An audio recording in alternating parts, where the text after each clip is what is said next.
ആഷിക്കിൻ്റെ ഉയിരായിരുന്നു ജസിയ. ആ ഉയിരും കയ്യിൽ പിടിച്ച് ആഷിഖ് മുട്ടാത്ത വാതിലുകളുണ്ടായിരുന്നില്ല, പ്രാർത്ഥിക്കാത്ത ദിവസങ്ങളുണ്ടായിരുന്നില്ല.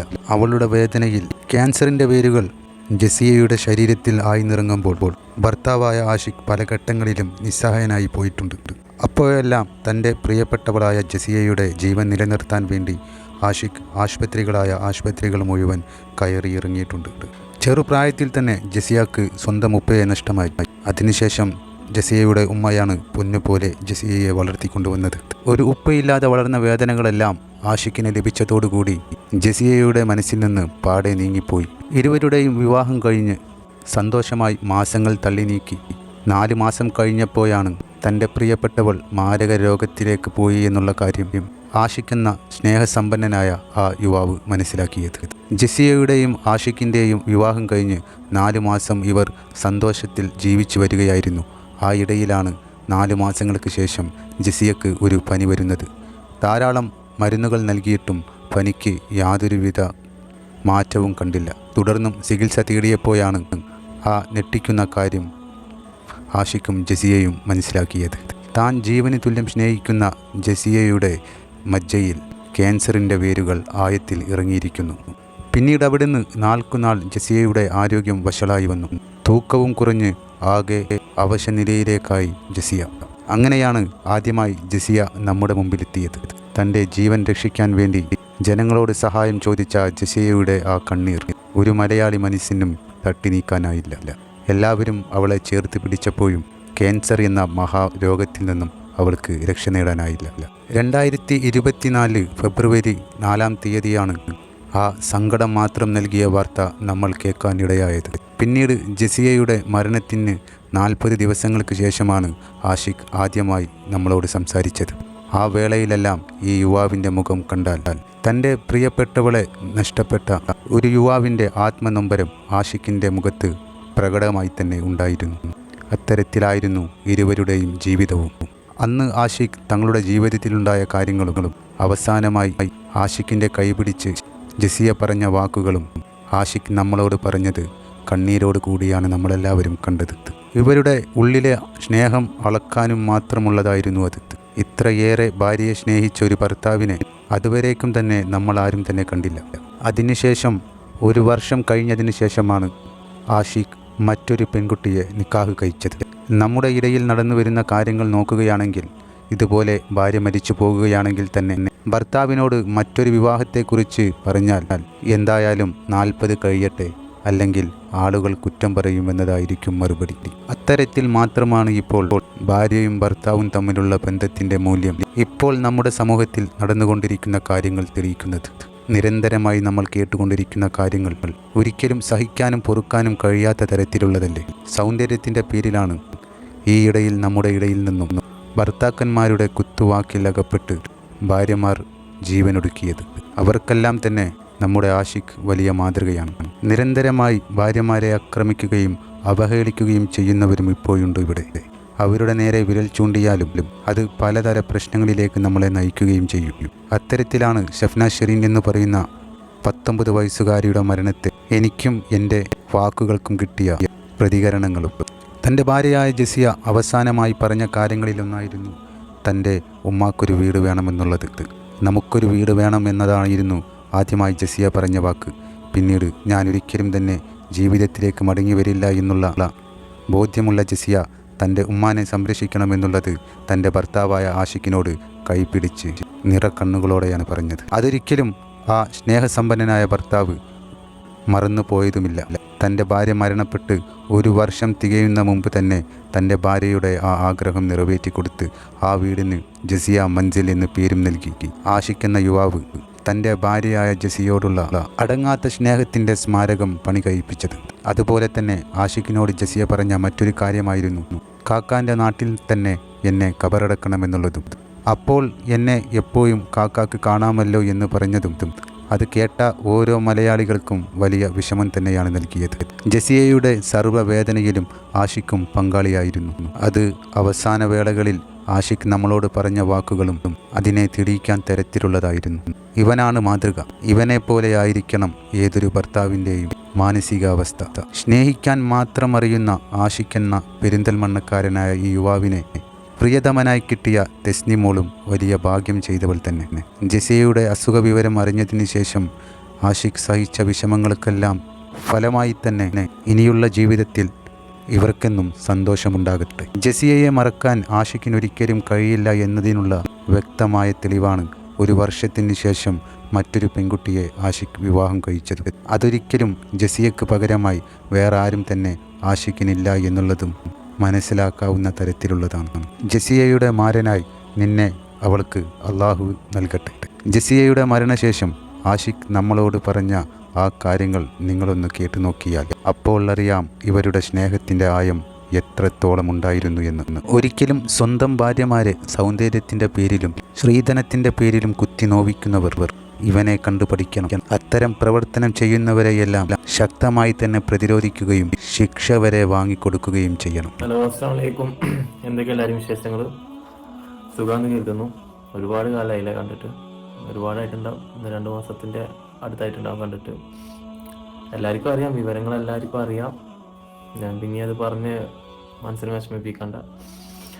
ഞാൻ വേറെ ഒന്നുമില്ല, ഇങ്ങനെ ഒരു വീഡിയോ ആയിട്ട് വരാൻ കാരണം ഒരുപാട് റീസണുകളുണ്ട്. വേറെ ഒന്നുമല്ല, ഞാനത് ഫസ്റ്റ് ടൈമാണ് ഞാൻ ഒറ്റയ്ക്ക് വീഡിയോ എടുക്കുന്നത്. വേറെ ഒന്നുമല്ല, കൂടെ ഉള്ള ആളൊന്നുമില്ല. സത്യം പറഞ്ഞ വാസ്തവം അവിടെ 40 ഇന്നലെയാണ് കഴിഞ്ഞത്.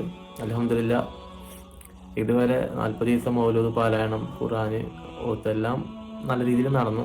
ഞാൻ ഒരുപക്ഷെ ചിന്തിക്കുമ്പോൾ പടച്ചോന് നമ്മൾ അങ്ങനത്തെ ആ രീതിയിൽ കാണുമ്പോൾ അവൾ ഭാഗ്യം ചെയ്ത ആളാണ്.